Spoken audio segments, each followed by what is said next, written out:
Chris, while he's getting set up, how do you advise advertising clients to kind of invade our privacy for their benefit? Well, really, most of the things in this realm, when I'm talking to agencies or agencies' clients, these are things that they're not actually investing in yet. I mean, this is sort of like a little beyond the curve of where most of them are at. If you look at the investment in like mobile media dollars, it's just like pennies compared to, say, broadcast or something like that. So there's not a lot of people that are really playing the space, but everyone's extremely curious about the space, and they want to know what the technologies are and where the technologies are going. And so, you know, what they're wanting to ask of me is kind of like, what are the technologies that are out there? And so I give presentations very similar to the kind of things where I'm covering like the mobile space and the digital out-of-home display space.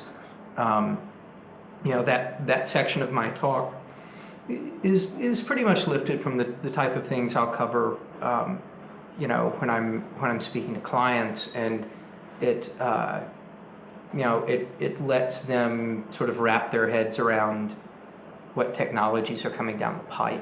Is the spend smaller because they don't know how to monetize that portion yet, or because they're not quite sure how it fits into the campaign, or maybe they just don't understand it? So all of the above. It's moving, you know,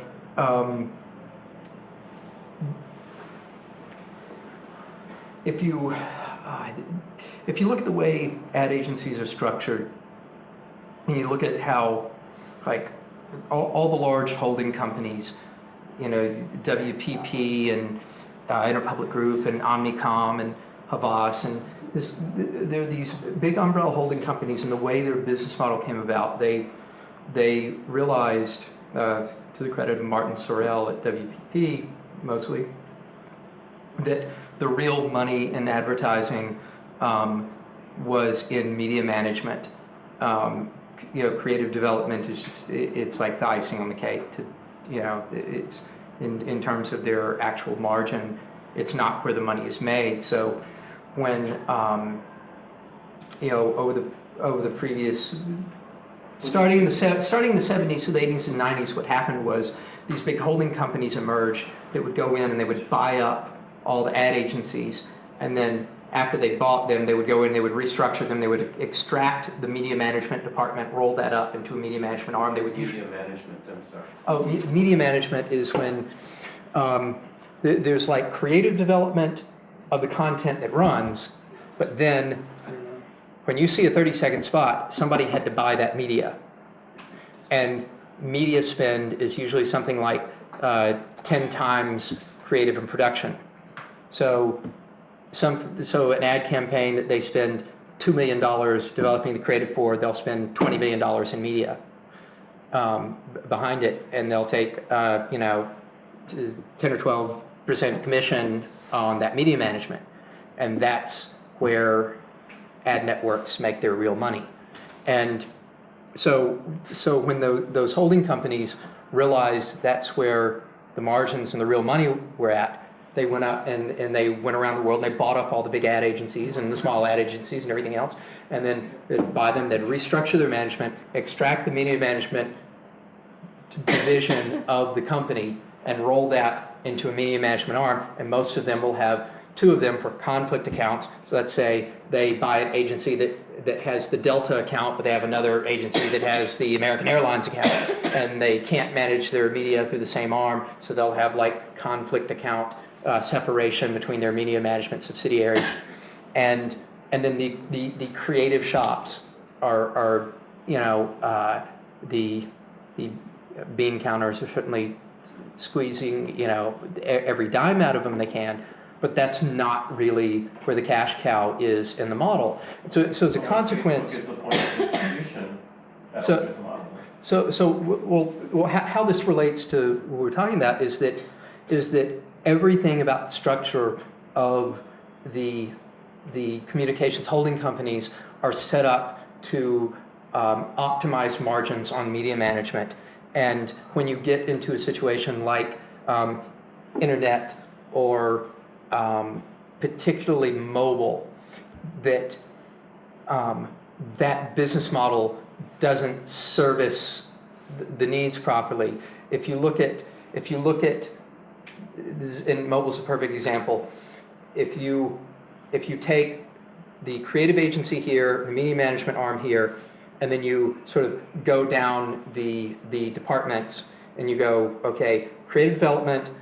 Under it, you have brand marketing and direct advertising, and then under direct sales advertising, generally you have the interactive development. And under interactive development, somewhere in that division, there is mobile. Okay, then you go, okay, who does the media acquisition for mobile? That's going to be over the media buying arm, and the people that understand location-based marketing are the people that are in out-of-home display. That's before mobile came along. That was all location-based marketing was out-of-home display advertising, and those people are within the media management arm under print advertising under billboard, and those are the people that understand geolocation-based marketing strategy, and they're so far removed within the hierarchy of the companies, and the reason the companies are structured that way is because that's the best way to optimize the company for margins on broadcast media sales. So it's not so the agencies themselves are not structured in such a way that they can take advantage of you will never get the people that are doing out-of-home display geolocation-based advertising, and the people over here in this division of the company that are doing mobile marketing are like a never the twain shall meet. The management structure is such that those people don't even know who those people are, and you start looking at. I mean, digital is just getting to the point where they have a seat at the C-suite table, It used to be everyone that had, chief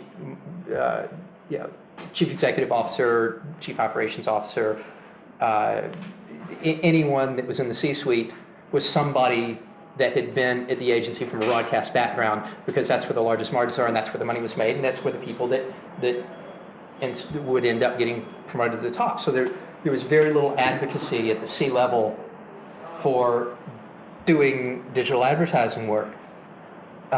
It's only just now that you're getting advocacy at that level, and now mobile comes along. So it just doesn't have its advocacy at the decision maker level. Thank you. Thank you, Chris. You're welcome.